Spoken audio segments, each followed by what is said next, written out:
की खरीद शुरू हो गई है, ऐसे में कितना लक्ष्य है और अभी तक कितनी खरीद हुई है? जनपद में खरीफ फसली 2024-25 के अंतर्गत 1 नवंबर से धान की खरीद जनपद के कुल 45 क्रय केंद्रों पर प्रारंभ हुई है।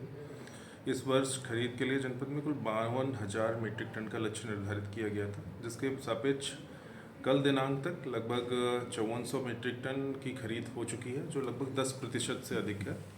और गत वर्ष की तुलना में ये खरीद लगभग 3% अधिक खरीद हुई है। गत वर्ष इसी समय लगभग 7% की खरीद हुई थी, जबकि इस वर्ष 26 नवंबर तक 10% की खरीद हो चुकी है। कुछ क्रय केंद्रों पर अभी भी खरीदारी नहीं हो पा रहा है, जैसे कि इटौरा ब्लॉक और कोपागंज ब्लॉक के कुछ रानीपुर का इटौरा है क्षेत्र है। हमारे पास में जो प्रतिदिन का विवरण उपलब्ध होता है, तो जनपद के सभी 45 जो हमारे क्रय केंद्र हैं उन पे खरीद की कार्यवाही प्रारंभ हो चुकी है, सभी पे खरीदारी।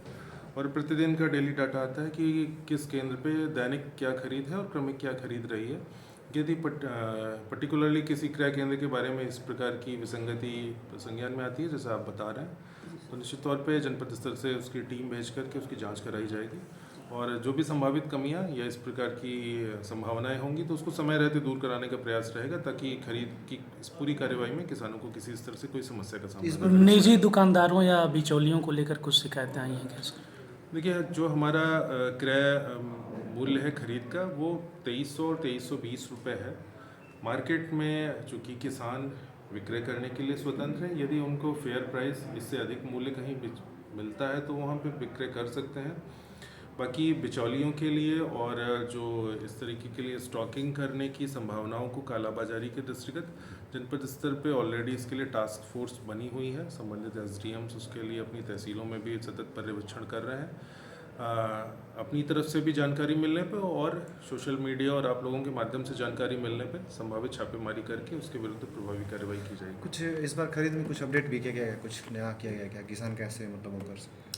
देखिए, 2-3 फसली पूर्व ही ये व्यवस्था कर दी गई थी कि किसानों के जो एनरोलमेंट नंबर थे उनको बार बार उसका रजिस्ट्रेशन ना कराना पड़े गेहूं और धान खरीद के लिए। जिन्होंने पहले के वर्षों में विक्रय कर रखा है, तो उनको रजिस्ट्रेशन के लिए जनसेवा केंद्र के माध्यम से बहुत ही सहजतापूर्वक उनका रजिस्ट्रेशन संभव हो जाता है। और नए किसान जो आ रहे हैं उनका भी रजिस्ट्रेशन बहुत सामान्य प्रक्रिया के अंतर्गत हो रहा है। बटाईदारों के लिए विशेष प्रावधान किए गए हैं कि अभी तक खतौनी में जो मूल खातेदार रहते थे उनको ही विक्रय करने का अधिकार मिलता था, लेकिन बटाईदारों को भी इस पर अधिकार प्रदान किए गए हैं, जो वो अपने नाम से विक्रय कर सकते हैं और धनराशि उनके खाते में ही उनकी विक्रय धनराशि पहुंचेगी। ठीक है।